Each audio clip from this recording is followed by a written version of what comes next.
Hello friends, स्वागत है आपका हमारे यूट्यूब चैनल ऑनलाइन केमिस्ट्री पर। देखिए, आज हम एक नई सीरीज बीएससी क्लास के लिए स्टार्ट करने जा रहे हैं। आज हम बीएससी फाइनल ईयर का जो 5th सेमेस्टर का सिलेबस है उसको हम स्टार्ट करेंगे। देखिए, 5th सेमेस्टर के सिलेबस में आपके पास कुरुक्षेत्र यूनिवर्सिटी की जो सिलेबस है उसमें आपको 4 टॉपिक दिए गए हैं। सबसे पहला जो चैप्टर आएगा वो है metal ligand bonding in transition metal complexes. सबसे पहला ये टॉपिक रहेगा हमारा। उसके बाद जो नेक्स्ट है वो थर्मोडायनेमिक और काइनेटिक एक्सेप्ट हैं। जो भी मेटल कॉम्प्लेक्सेस के थर्मोडायनेमिक और काइनेटिक एक्सेप्ट हैं उनके बारे में हम चर्चा करेंगे। और जो नेक्स्ट टॉपिक रहेगा वो magnetic properties of transition metal complexes है। और जो लास्ट टॉपिक है वो आपके पास इलेक्ट्रॉनिक स्पेक्ट्रा और ट्रांजिशन मेटल कॉम्प्लेक्सेस। देखिए, इलेक्ट्रॉनिक स्पेक्ट्रा हम पढ़ेंगे ट्रांजिशन मेटल कॉम्प्लेक्सेस का। देखिए, जनरली जो सारे के सारे टॉपिक हैं वो ट्रांजिशन मेटल कॉम्प्लेक्सेस के ऊपर डिपेंड हैं, उनके बारे में हम चर्चा करेंगे। और एक जो हमारा एक नया टॉपिक आएगा यहाँ पर, क्रिस्टल फील्ड थ्योरी। देखिए, हम जो भी ट्रांजिशन मेटल कॉम्प्लेक्सेस हैं उन सभी को ट्रांजिशन जो हमारे पास क्रिस्टल फील्ड थ्योरी है उससे हम उनको जो है सोल्व करना सीखेंगे। ठीक है, ट्रांजिशन मेटल जो कॉम्प्लेक्स थ्योरी है उसको हम कैसे अप्लाई करेंगे ये चीज हम इन टॉपिक्स में हम सीखेंगे। ठीक है, मैग्नेटिक प्रॉपर्टी में हम मैग्नेटिक मूवमेंट वगैरह के बारे में चर्चा करेंगे। फेरो मैग्नेटिक सब्सटेंस क्या होते हैं, डायमैग्नेटिक, पैरामैग्नेटिक, इसके बारे में हम चर्चा करेंगे। और जो हमारा इलेक्ट्रॉनिक स्पेक्ट्रा है उसके अंदर हम जो भी हमारे ट्रांजिशन मेटल होते हैं वो कैसा कलर दिखाते हैं, ठीक है, वो कलर क्यों दिखाते हैं, इसके बारे में कॉम्प्लीमेंट कलर क्या होते हैं, इन सभी के बारे में हम चर्चा करेंगे। तो आज का जो हमारा टॉपिक है इस वीडियो में रहने वाला है वो है metal ligand bonding in transition metal complexes. Metal ligand bonding in transition metal complexes. तो देखिए, ट्रांजिशन मेटल के जो कॉम्प्लेक्स हैं जनरली हम इसमें अपनी 3D सीरीज, 4D और 5D सीरीज के बारे में चर्चा करते हैं। तो ट्रांजिशन मेटल के कॉम्प्लेक्सेस के बारे में आप पहले भी पढ़ के आए हैं। उसके अंदर आपने कुछ थ्योरीज पढ़ी है, जैसे वर्नर थ्योरीज थी जो सबसे पहले वर्नर नाम के एक साइंटिस्ट थे उन्होंने दी थी। उसके बाद वैलेंस बॉन्ड थ्योरी आती है, वैलेंस बॉन्ड थ्योरी आपने पढ़ी है। मॉलिक्यूलर ऑर्बिटल थ्योरी भी आपने पढ़ी है। तो ये 3 थ्योरीज आप पढ़ के आए हो जो आपने बीएससी फर्स्ट ईयर और सेकंड ईयर में आपने पढ़ी है। अब बीएससी फाइनल ईयर में एक नई थ्योरी हम पढ़ेंगे, crystal field theory. Crystal field theory जिसको हम सीएफटी भी बोल देते हैं। तो क्रिस्टल फील्ड थ्योरी की स्टार्टिंग कैसे हुई, क्या लिमिटेशन रही जिनको दूर करने के लिए क्रिस्टल फील्ड थ्योरी दी गई, ये सारी की सारी चीज हम डिटेल में पढ़ेंगे। आज जो हमारा टॉपिक रहेगा वो वैलेंस बॉन्ड थ्योरी से रिलेटेड है, क्योंकि हमें पता होना चाहिए कि क्रिस्टल फील्ड थ्योरी क्यों दी गई है, आखिर क्या लिमिटेशन रही। इससे पिछले वाली जो थ्योरीज दी गई थी उनमें क्या लिमिटेशन थी जिनको दूर करने के लिए हमें क्रिस्टल फील्ड थ्योरी देनी पड़ी। ठीक है, तो वो सारी की सारी चीजें हम डिस्कस करेंगे, जिसमें आज हम डिस्कस करेंगे वैलेंस बॉन्ड थ्योरी के बारे में। हम पहले वैलेंस बॉन्ड थ्योरी के बारे में चर्चा करेंगे कि क्या ये थ्योरी थी, क्या इसकी एजम्पशंस थी और क्या इसने रिजल्ट दिए हैं और क्या इसकी लिमिटेशन रही है। लिमिटेशन आपके सिलेबस में बहुत अच्छे से पूछी जाती है। इसकी जो लिमिटेशंस हैं वो आपको पूछ ली जाती है कि लिमिटेशन क्या रही, क्रिस्टल फील्ड की जरूरत क्यों पड़ी, क्रिस्टल फील्ड थ्योरी की जरूरत क्यों हमें महसूस हुई। ये सारी की सारी चीजें इसकी लिमिटेशन में हमें पता लगती हैं। जो इसकी लिमिटेशंस है उनको दूर करने के लिए क्रिस्टल फील्ड थ्योरी दी गई है। ठीक है, लेकिन इसकी थोड़ी एजम्पशंस अलग हैं। ठीक है, जो वैलेंस बॉन्ड थ्योरी में हम एजम्पशन लेके चलते हैं, जो वैलेंस बॉन्ड थ्योरी दी गई थी उसके एजम्पशन से इसकी एजम्पशन थोड़ा सा डिफरेंस है। ठीक है, उसके बारे में हम चर्चा करेंगे। तो चलिए स्टार्ट करते हैं वैलेंस बॉन्ड थ्योरी। देखिए, वैलेंस बॉन्ड थ्योरी जो थी वो लुनिस पूलिंग नाम के एक साइंटिस्ट हैं हमारे, उन्होंने दी थी valence bond theory. Generally valence bond theory में हमें बॉन्डिंग के बारे में बताया गया है कि जो मेटल होता है वो लिगेंड के साथ कैसे बॉन्डिंग करता है। देखिए, वैलेंस बॉन्ड थ्योरी ने कहा, हम पहले वैलेंस बॉन्ड थ्योरी के बारे में चर्चा करेंगे, इसके एजम्पशंस थी जो उसको बारे में चर्चा करेंगे। देखिए, वैलेंस बॉन्ड थ्योरी थी जो उसने कहा कि according to valence bond theory, the bonding in the metal complexes arises when filled ligand orbital containing a pair of electron overlap with a vacant hybrid orbital on the metal complex ion। देखिए, कहने का क्या मतलब है कि हमारे पास एक metal है जिसके पास जो है वेकेंट ऑर्बिटल है। अब देखिए, मेटल एक ऐसी चीज होती है जिसपे फिलेड ऑर्बिटल भी होते हैं, वेकेंट ऑर्बिटल भी होते हैं और हाफ फिलेड भी होते हैं। ठीक है, वो डिपेंड करता है कि हम मेटल किस टाइप का ले रहा है। जनरली ट्रांजिशन मेटल में 3 टाइप के मेटल पाए जाते हैं, जिसमें फिल्ड ऑर्बिटल भी होते हैं और एम्प्टी ऑर्बिटल भी है और हाफ फिल्ड ऑर्बिटल भी है। हम ले लेते हैं कि यहाँ पर एक मेटल है जिसके पास क्या है, एम्प्टी ऑर्बिटल है। कहते हैं कि एक लिगेंड होता है, लिगेंड क्या करता है, उसके पास जो है फिल्ड इलेक्ट्रॉन है, ठीक है, एक लोन पेयर ऑफ इलेक्ट्रॉन है, ठीक है। वो क्या करता है, अपने इलेक्ट्रॉन को जब भी ये आपस में नजदीक आते हैं तो ये अपने इलेक्ट्रॉन को इसके साथ शेयर कर देता है, जो इसका एम्प्टी ऑर्बिटल है उसको डोनेट कर देता है। तो इनके बीच में एक बॉन्ड बनता है, जैसे दोनों ओवरलैप होने के बाद जो है कुछ इस तरह का बॉन्ड बन गया है। मान लो इसमें दोनों जो इलेक्ट्रॉन है वो यहां पर हमने शेयरिंग में आ गए हैं, ठीक है। तो इसको हम क्या बोलते हैं, मेटल लिगेंड बॉन्ड, ठीक है। ये वैलेंस बॉन्ड थ्योरी ने हमें ऐसा बताया कि एक मेटल होता है जिसके पास खाली ऑर्बिटल है, ठीक है, एक लिगेंड है जिसके पास क्या है, नंबर ऑफ इलेक्ट्रॉन्स है, ठीक है, एक पेयर ऑफ इलेक्ट्रॉन होता है। वो क्या है, मेटल के जो खाली ऑर्बिटल होता है उसके अंदर इसको डोनेट करता है और डोनेट करने के बाद वो दोनों शेयर कर लेते हैं इलेक्ट्रॉन को, और शेयर करने के बाद एक बॉन्ड का निर्माण होता है। इसी को हम मेटल लिगेंड बॉन्ड बोल देते हैं, मेटल लिगेंड बॉन्ड, ऐसे करके हम इसको रिप्रेजेंट कर देते हैं, ठीक है। तो ये क्या होता है, valence bond theory assume the bonding between the metal ion and the ligand to be purely covalent. इन्होंने क्या एजम्पशन दी कि जो ये बॉन्ड बन रहा है मेटल और लिगेंड के बीच में, ये कैसा बॉन्ड है, प्योरली कोवलेंट बॉन्ड है। ये कैसा बॉन्ड है, कोवलेंट बॉन्ड है।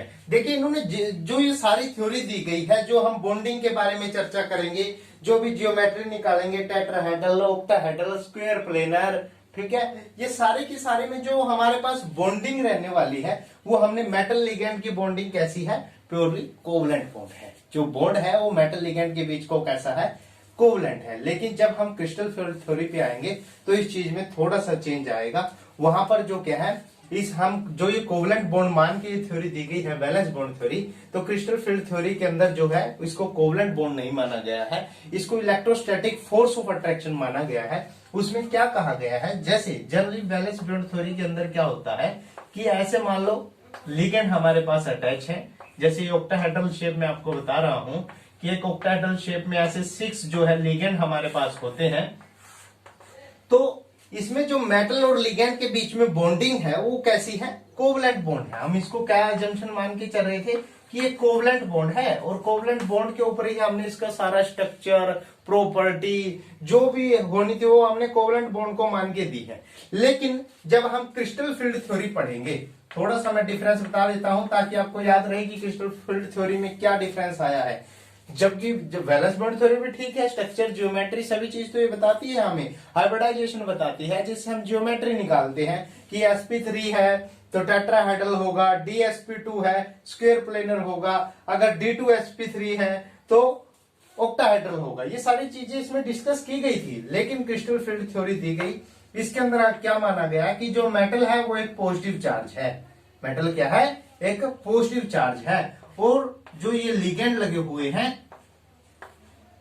जो ये लिगेंड लगे हुए हैं ये नेगेटिव चार्ज है। ये पॉजिटिव चार्ज है और ये सारे के सारे क्या है, नेगेटिव चार्ज है, और एक पॉजिटिव चार्ज इन सभी को होल्ड किए हुए है, ठीक है। और जो इनके बीच में बॉन्डिंग है वो कैसी है, एक इलेक्ट्रोस्टैटिक फोर्स है, electrostatic force of attraction, electrostatic force of attraction. क्योंकि देखिए एक पॉजिटिव चार्ज है, साइड में नेगेटिव चार्ज है, तो एक तो अट्रैक्शन होगा ना, एक पॉजिटिव चार्ज का नेगेटिव चार्ज के साथ कुछ ना कुछ अट्रैक्शन होगा।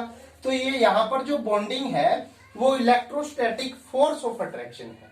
तो ये सबसे पहली बात थी जो वैलेंस बॉन्ड थ्योरी और क्रिस्टल फील्ड थ्योरी में डिफरेंस थी, ठीक है। ऐसा क्यों दिया गया इसके बारे में भी हम चर्चा करेंगे, लेकिन पहले हम लिमिटेशन जानेंगे कि वैलेंस बॉन्ड थ्योरी की लिमिटेशन क्या रही है, ठीक है।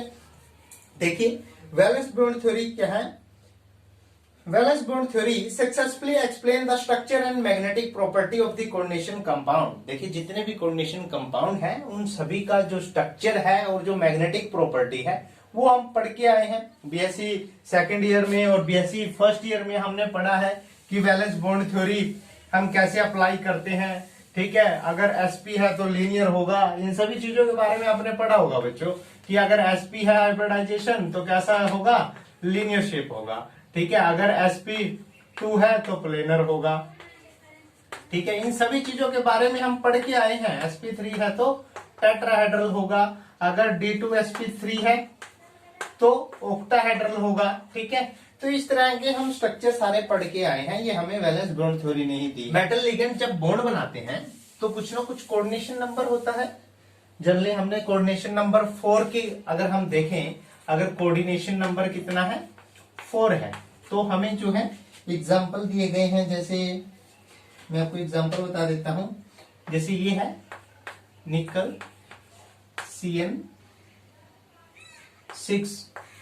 2 नेगेटिव, ये हमें जैसे एग्जाम्पल दिया गया है। ठीक है, सॉरी CN4 है, कोऑर्डिनेशन नंबर 4। यहां पर कोऑर्डिनेशन नंबर का क्या मतलब था, जो वैलेंस बॉन्ड थ्योरी के द्वारा बताया गया कि एक मेटल जो जितने number of empty orbital donate करेगा, जितने नंबर ऑफ एम्प्टी ऑर्बिटल उसके पास होंगे, जिसके अंदर जो है लिगेंड जो है वो अपने इलेक्ट्रॉन दे सके। ठीक है, जैसे यहां पर क्या है, 4 होंगे, अगर इसके पास 4 नंबर ऑफ एम्प्टी ऑर्बिटल हैं तो 4 ही लिगेंड हैं, जो इसको क्या है, 4 लिगेंड इसके साथ अटैच हो सकते हैं। ठीक है, तो वो इसका क्या होगा, कोऑर्डिनेशन नंबर होगा। ठीक है, यानी जितने भी यहां पर लिगेंड अटैच होंगे, ठीक है, वो डिपेंड करता है कि कितने लिगेंड हैं। ठीक है, उसी के हिसाब से हम इसका कोऑर्डिनेशन नंबर निकालते हैं। ठीक है जी, तो ये हमारा कोऑर्डिनेशन नंबर था, इसकी पहले एजम्पशन थी। देखिए फर्स्ट जो इसकी एजम्पशन थी कि द सेंट्रल मेटल एटम और ion in the coordination compound offer a number of vacant orbital which is equal to the coordination number. कि जो सेंट्रल मेटल आयन होता है, जितने भी अपने जो ऑर्बिटल है वो बॉन्डिंग के लिए डोनेट करता है, उसी को हम उसका क्या बोलते हैं, कोऑर्डिनेशन नंबर। ये इसकी जो है पहली एजम्पशन थी।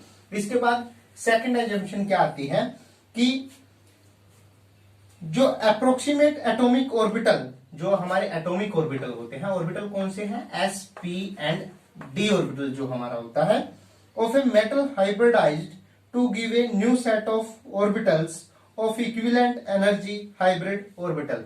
ये क्या है, जो हमारा sp एंड d होता है, ये आपस में कंबाइन होके एक हाइब्रिड ऑर्बिटल बनाते हैं। हाइब्रिड ऑर्बिटल क्या है, जैसे हम हाइब्रिडाइजेशन निकालते हैं ना, sp3 या dsp2, ठीक है, ये सारी की सारी क्या है, हाइब्रिड ऑर्बिटल बना लेते हैं। ठीक है, ये इसकी सेकंड एजम्पशन थी कि जो एटॉमिक ऑर्बिटल होते हैं वो आपस में कंबाइन होके एक हाइब्रिड ऑर्बिटल का निर्माण करते हैं। इसके बाद थर्ड आता है कि the d orbital involve in the hybridisation may be either inner d orbital और आउटर ऑर्बिटल। देखिए जो थर्ड एजम्पशन थी कि या तो इसके पास क्या होंगे, इनर d ऑर्बिटल ये यूज करेगा हाइब्रिडाइजेशन में, या फिर आउटर d ऑर्बिटल यूज करेगा। देखिए कैसे होता है, जनरली हम जब कोऑर्डिनेशन नंबर 6 होता है, कोऑर्डिनेशन नंबर 6 है, तो उस केस के अंदर हम हाइब्रिडाइजेशन जो है वो ये भी निकालते हैं, d2sp3, और दूसरी होती है sp3d2। देखिए इसके अंदर जो है वो इनर d ऑर्बिटल यूज कर रहा है, और इसके अंदर जो है वो आउटर का जो d ऑर्बिटल है, d शब्द है, उसको यूज कर रहा है। ठीक है, तो यानी कि या तो ये क्या करते थे, जो d ऑर्बिटल है इन्वॉल्व इन हाइब्रिडाइजेशन में बी आइदर इनर, या तो इनर होगा, और आउटर, या क्या होगा, आउटर होगा। ठीक है, तो देखिए hybridisation in case of octahedral complexes में इन्वॉल्व d2sp3 और sp3d2 depending upon whether inner और outer d orbital are used for the hybridisation. देखिए या तो हम इनर d ऑर्बिटल लेंगे या आउटर d ऑर्बिटल, जो डिपेंड करेगा कि हम कौन सा ऑर्बिटल यूज कर रहे हैं। ठीक है, अब आता है नेक्स्ट जो था कि जो लास्ट एजम्पशन थी, एक और एजम्पशन थी इसकी फोर्थ। वो फोर्थ एजम्पशन क्या है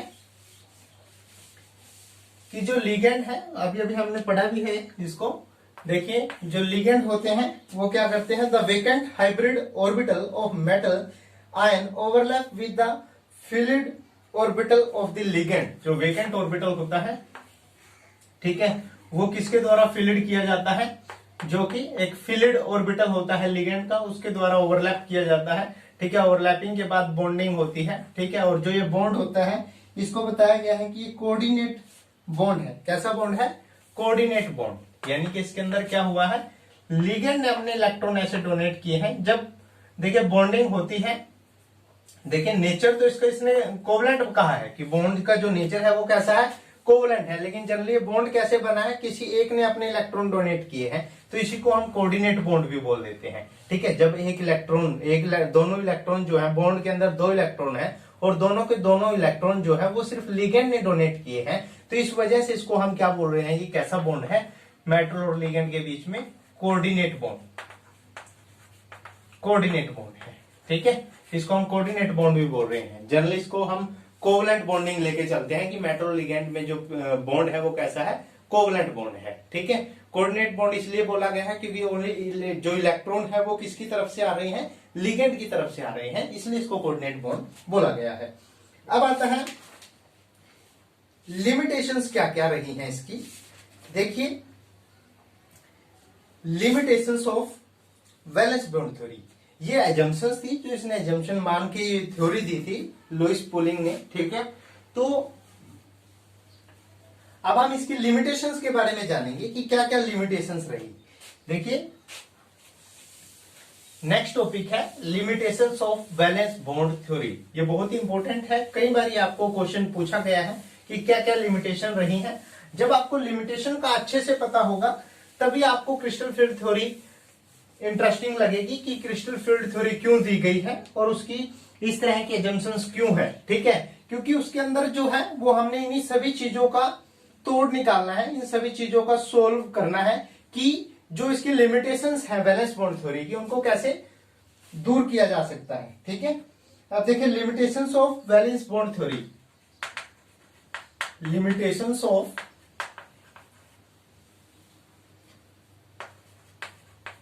valence bond theory.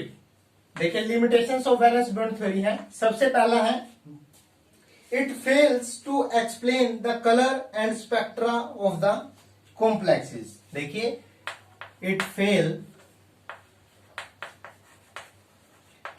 fails to explain color and electronic spectra, color and electronic spectra।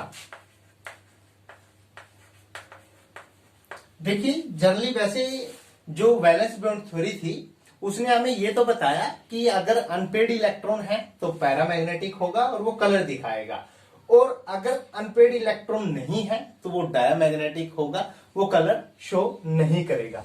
लेकिन वो कलर के बारे में एक्सप्लेन नहीं कर पाए कि कैसा कलर होगा और इसका जो कंपोजिट कलर या फिर इसका अपोजिट कलर क्या होगा। ठीक है, इसके बारे में वो बिल्कुल नहीं बता पाए, और ना ही उन्होंने इलेक्ट्रॉनिक स्पेक्ट्रा के बारे में कोई जानकारी दी। ठीक है, इलेक्ट्रॉनिक स्पेक्ट्रा और जो कलर है इसके ऊपर हमारा एक चैप्टर आएगा। अभी मैंने आपको बताया था कि आपके सिलेबस में एक चैप्टर है कलर एंड इलेक्ट्रॉनिक स्पेक्ट्रा, उसके अंदर हम बहुत डिटेल में पढ़ेंगे कि किस प्रकार ट्रांजिशन मेटल कॉम्प्लेक्सेस होते हैं वो कलर शो करते हैं, और इलेक्ट्रॉनिक स्पेक्ट्रा में हम ऑर्गल डायग्राम वगैरह, ठीक है, ये सारी चीजें हम जो है वो सीखेंगे। ठीक है, इसके माइक्रोस्टेट वगैरह के निकालना सीखेंगे। ये सारे का सारा टॉपिक हमारा कलर एंड इलेक्ट्रॉनिक से कंप्लीट होगा, वहां पर हम इसको बहुत डिटेल में स्टडी करेंगे। ठीक है, ये इसकी जो वैलेंस बॉन्ड थ्योरी की फर्स्ट लिमिटेशंस है वो उसके अंदर ही हम इसको फिनिश करेंगे। ठीक है, इसके बाद है सेकंड जो इसकी लिमिटेशन रही,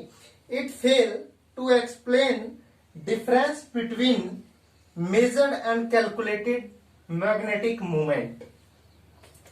अब देखिए मैग्नेटिक मूवमेंट निकालने का फॉर्मूला मैंने आपको बताया कि यहां पर हम मैग्नेटिक मूवमेंट तो निकाल लेते थे, मैग्नेटिक मूवमेंट निकालने का हमारे पास फॉर्मूला था जिसको हम यूज करते थे और हम मैग्नेटिक मूवमेंट निकालते थे।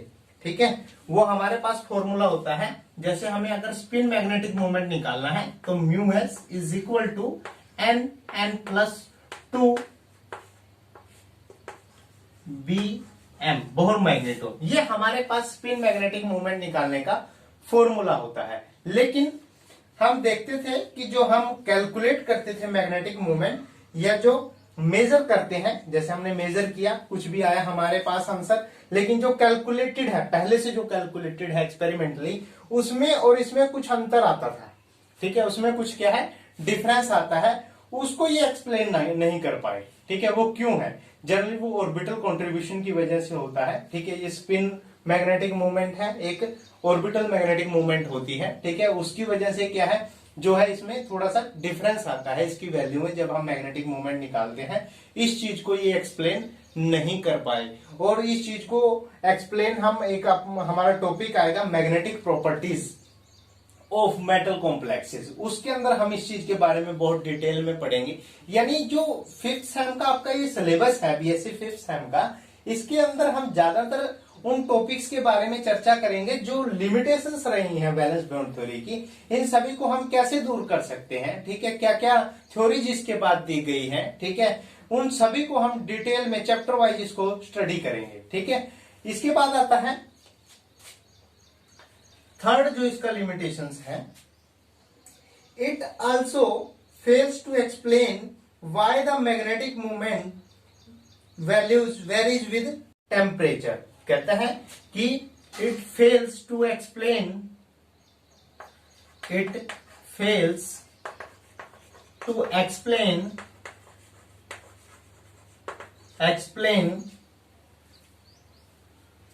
why the magnetic moment varies with temperature. Why magnetic moment varies with temperature. देखिए कैसे टेम्परेचर के साथ वेरी करती है मैग्नेटिक मूवमेंट, इसके बारे में भी ये नहीं बता पाए। तो ये हम इसके बारे में भी हम जो अपना मैग्नेटिक प्रॉपर्टी वाला चैप्टर होगा उसके अंदर हम इसको डिटेल में पढ़ेंगे। ठीक है, इसके बाद नेक्स्ट आता है फोर्थ, इसकी लिमिटेशन है the theory failed to explain to relative stability of complexes. It failed to explain relative stability of complexes, stability of complexes. देखिए कोई भी कॉम्प्लेक्स है, मान लो वो स्टेबल कितना है, किसी के रिलेटिव में हम उसकी रिलेटिव स्टेबिलिटी निकालेंगे तो वो कितना स्टेबल है या कितना लेबाइल है या इनर्ट है, इस चीज के बारे में इसने हमें बिल्कुल नहीं बताया वैलेंस बॉन्ड थ्योरी ने।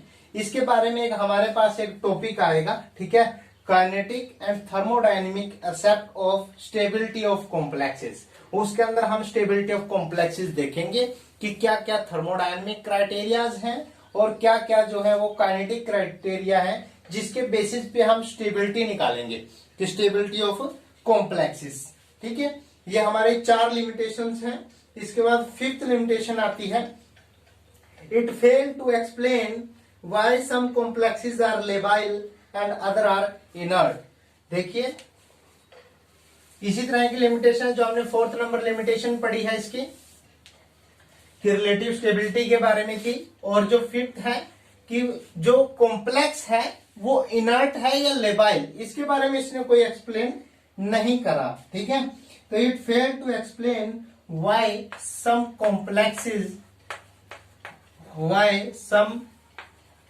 कॉम्प्लेक्सेस आर इनर्ट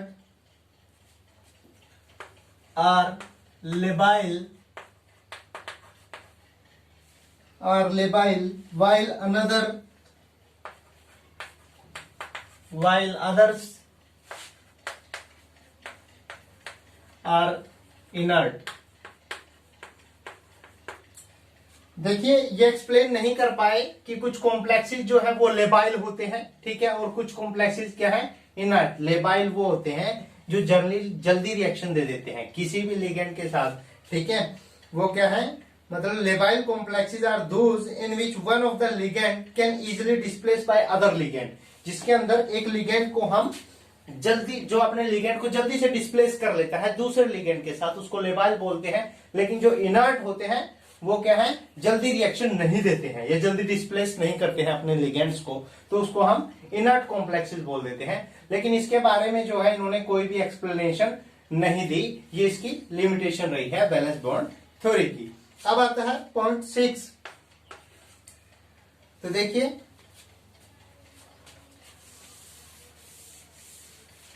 0.6 है।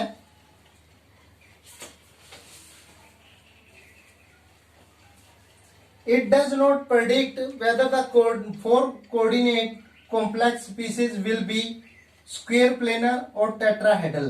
देखिए कहने का मतलब है कि ये एक्सप्लेन नहीं कर पाए कि अगर कोऑर्डिनेशन नंबर 4 है, कोऑर्डिनेशन नंबर कैसा है 4, तो हमारे पास जो स्ट्रक्चर होगा या जो जियोमेट्री होगी वो स्क्वायर प्लेनर होगी या टेट्राहेड्रल। देखिए जनरली हम क्या देखते हैं कि अगर हमारे पास, जैसे इसने एग्जांपल दिया है कि एक निकल है और उसके साथ मान लो ये 4 लिगेंड अटैच हैं, ठीक है, तो देखिए कॉन्फ़िगरेशन होता है 4s में 2 इलेक्ट्रॉन होते हैं निकल के और d में कितने होते हैं 8 इलेक्ट्रॉन। देखिए यहां पर अगर x4 है तो जो 2 पॉजिटिव चार्ज इसके ऊपर आएगा, ठीक है, कुछ भी यहाँ पे n पॉजिटिव नेगेटिव है, ठीक है। तो देखिए हमारे पास जो है मान लो ये आता है d में 8 इलेक्ट्रॉन है, जो d में क्या है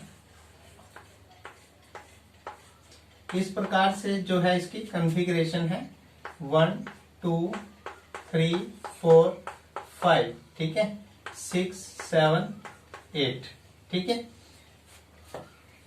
तो जनरली क्या है कि या तो जो है ये इलेक्ट्रॉन यहां पे आ जाएगा और ये एम्प्टी हो जाएगा, ठीक है। तो हमारे पास जो हाइब्रिडाइजेशन आएगी ये s ऑर्बिटल है, ठीक है, ये क्या था 3d था, ये 4s और ये 4p।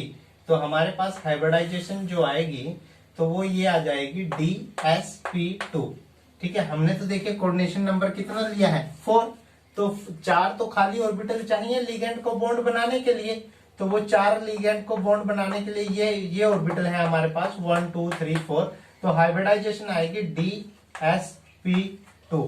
लेकिन अगर ये जो इलेक्ट्रॉन है वो यहां ट्रांसफर नहीं होता है, ऐसा ही रहे सेम एज इट इज, ठीक है, अगर यहां पे ट्रांसफर ना हो और ये इलेक्ट्रॉन यहां का यहां रहे, तो हमें 4 लिगेंड अटैच करने के लिए जो हाइब्रिडाइजेशन होगी वो क्या होगी sp3, sp3। तो कैसा होएगा स्ट्रक्चर टेट्राहेड्रल, और जब dsp2 था तब कैसा था स्क्वायर प्लेनर, स्क्वायर प्लेनर। तो देखिए इसने जो वैलेंस बॉन्ड थ्योरी थी वो ये नहीं एक्सप्लेन कर पाई कि जब कोऑर्डिनेशन नंबर 4 है तो हमारे पास जो कॉम्प्लेक्स बनेगा वो स्क्वायर प्लेनर होगा या टेट्राहेड्रल। देखिए एक बार तो इसने पेयरिंग कर दिया, ठीक है, इसके बाद इसने इसको पेयर नहीं किया, तब जो स्ट्रक्चर है वो कैसा है sp3 है, ठीक है। sp3 हाइब्रिडाइजेशन और स्ट्रक्चर कैसा है टेट्राहेड्रल है, तो यानी दोनों में डिफरेंस है, ये इसको एक्सप्लेन नहीं कर पाए, ठीक है। जनरली इसको एक्सपेरिमेंट के आधार पे जो है वो इन्होंने किया था, एक्सपेरिमेंटली इन्होंने देखा कि जो ये मतलब एक्सपेरिमेंटली इन्होंने देखा कि डायमैग्नेटिक है, जो ये कॉम्प्लेक्स है वो कैसा है डायमैग्नेटिक है। अगर ये डायमैग्नेटिक है तो इन्होंने कहा कि ये जो इलेक्ट्रॉन है वो यहाँ पे आ जाएगा, क्योंकि देखिए अब कोई भी अनपेड इलेक्ट्रॉन नहीं है और ये डायमैग्नेटिक है, और जो इसका स्ट्रक्चर होगा वो कैसा होगा dsp2 हाइब्रिडाइजेशन होगी और स्ट्रक्चर कैसा होगा sp स्क्वायर प्लेनर, ठीक है। लेकिन अगर मैं कहूं कि ये पैरामैग्नेटिक है, ये कैसा है पैरामैग्नेटिक, ठीक है, तो ये पैरा होगा या डायमैग्नेटिक होगा, ठीक है। तो देखिए जब इसको इसने पैरामैग्नेटिक बोला तो उस टाइम पे इसने क्या कहा कि यहाँ पर पेयरिंग नहीं होगी और जो हाइब्रिडाइजेशन होगी वो कैसी होगी sp3, और अगर sp3 हाइब्रिडाइजेशन है तो स्ट्रक्चर कैसा आएगा टेट्राहेड्रल, ठीक है। उसने इस बेसिस पे इसको बताया, लेकिन जो क्रिस्टल फील्ड थ्योरी है उसके अंदर हम जो है इसका मेन जो इसका रीजन है वो जानेंगे कि क्यों ऐसा होता है, ठीक है। तो उसके बारे में हम क्रिस्टल फील्ड थ्योरी में पढ़ेंगे, ठीक है। इस लिमिटेशन को क्रिस्टल फील्ड थ्योरी से मतलब एक्सप्लेन किया गया है। इसके बाद आता है नेक्स्ट जो लिमिटेशंस है, the theory fail to explain why some metal complexes in particular oxidation state are low spin and high spin। देखिए बहुत ही इंपॉर्टेंट है ये लो स्पिन और हाई स्पिन का जो कंसेप्ट है, ठीक है, ये इसकी लास्ट लिमिटेशन है। ठीक है, लिमिटेशन नंबर 7 है, कहता है कि यह जो थ्योरी है वो एक्सप्लेन नहीं कर पाई कि कुछ जो है वो लो स्पिन कॉम्प्लेक्स होते हैं और कुछ क्या है हाई स्पिन, कुछ क्या है हाई स्पिन कॉम्प्लेक्स है। इसको ये जो थ्योरी है वो एक्सप्लेन नहीं कर पाए। जैसे इन्होंने एग्जांपल दिया है कि जैसे एग्जांपल है कि कोबाल्ट का हमारे पास कॉम्प्लेक्स दिया गया है। कोबाल्ट है, अमोनिया के जो है 6 लिगेंड इसके साथ अटैच हैं और 3 पॉजिटिव चार्ज है। एंड इसी प्रकार एक कोबाल्ट के साथ 6 फ्लोराइड आयन लगे हुए हैं और 3 नेगेटिव चार्ज हैं। तो देखिए दोनों में जो ऑक्सीडेशन स्टेट आएगा कोबाल्ट का वो +3 आएगा। ठीक है, दोनों के अंदर जो ऑक्सीडेशन स्टेट है वो क्या है, सेम है, ऑक्सीडेशन स्टेट +3 है। लेकिन जो the former is low spin inner, देखिए लो स्पिन वो होते हैं जिनके अंदर जो है इनर ऑर्बिटल कॉम्प्लेक्स, आपने पढ़ा, आपने इससे पहले मैंने आपको बताया था कि या तो जो है जो ऑक्टाहेड्रल कॉम्प्लेक्स होते हैं या तो वो इनर डी यूज करते हैं या आउटर डी ऑर्बिटल यूज करते हैं। तो जो इनर डी ऑर्बिटल यूज करते हैं, ठीक है, उनके अंदर जो है पेयरिंग होती है, उसको हम बोलते हैं लो स्पिन। जो इनर डी ऑर्बिटल, लो स्पिन का दूसरा मतलब होता है जिनके अंदर इनर डी ऑर्बिटल यूज होता है। ठीक है, और हाई स्पिन के अंदर क्या होगा, आउटर डी ऑर्बिटल यूज होगा। तो इन दोनों चीजों का आपने ख्याल रखना है। ठीक है, तो देखिए लो स्पिन और हाई स्पिन के बारे में ये एक्सप्लेन नहीं कर पाए कि इसके अंदर इनर डी ऑर्बिटल क्यों यूज हो रहा है और उसके अंदर आउटर डी ऑर्बिटल क्यों यूज हो रहा है। यानी लो स्पिन हाई स्पिन का कंसेप्ट भी जो है वो हम क्रिस्टल फील्ड थ्योरी के अंदर पढ़ेंगे। ठीक है, तो ये सारे की सारी क्या है, लिमिटेशंस हैं किसकी, वैलेंस बॉन्ड थ्योरी की। तो आज हमने एक टॉपिक अपना कंप्लीट कर लिया है, limitation of valence bond theory. अब जो नेक्स्ट वीडियो आएगा उस वीडियो के अंदर जो है हम क्रिस्टल फील्ड थ्योरी को एक्सप्लेन करेंगे कि उसकी एजम्पशंस क्या क्या थी। ठीक है, उसके जो भी उसने एजम्पशन लेके थ्योरी दी है उनके बारे में डिस्कस करेंगे और उसके बाद जो है मेटल लिगेंड की जो बॉन्डिंग है उसके बारे में, कैसे उसको इलेक्ट्रोस्टैटिक फोर्स ऑफ अट्रैक्शन उसने बताया है, उसके बारे में हम डिस्कस करेंगे। अगर वीडियो अच्छा लगा है तो वीडियो को लाइक जरूर करें और ज्यादा से ज्यादा बच्चों के साथ शेयर जरूर करें, क्योंकि इस टाइम पे सभी कॉलेजेस वगैरह बंद हैं। आपके पास जो टाइम है वो टाइम बाउंड होता है। ठीक है, दिसंबर में आपके एग्जाम्स होने हैं, जैसे जो आपका 5th सेमेस्टर है उसके एग्जाम दिसंबर या जनवरी में होते हैं, दिसंबर में होते हैं मोस्टली, नवंबर दिसंबर में। लेकिन अब की बार देखिए सेशन छोटा हो गया है, तो इसकी वजह से थोड़ा सा असर आपके पढ़ाई पे पड़ रहा है। तो आपने इसको कंटिन्यू रखना है। मैं भी अपना एक कंटिन्यू लेक्चर आपके लिए डालूंगा 5th सेमेस्टर का। ठीक है, आप डेली इस पे नोट करते रहिए। ठीक है, आप जो है चैनल को सब्सक्राइब कर लीजिए और उसका बेल आइकन दबा दीजिए, ताकि जब भी कोई वीडियो डाली जाए तो आपके पास जल्दी से जल्दी उसका नोटिफिकेशन आ सके और सबसे पहले आप वीडियो को देख सके। तो अगर वीडियो अच्छा लगा है वीडियो को लाइक करें, चैनल को सब्सक्राइब करें। Happy learning.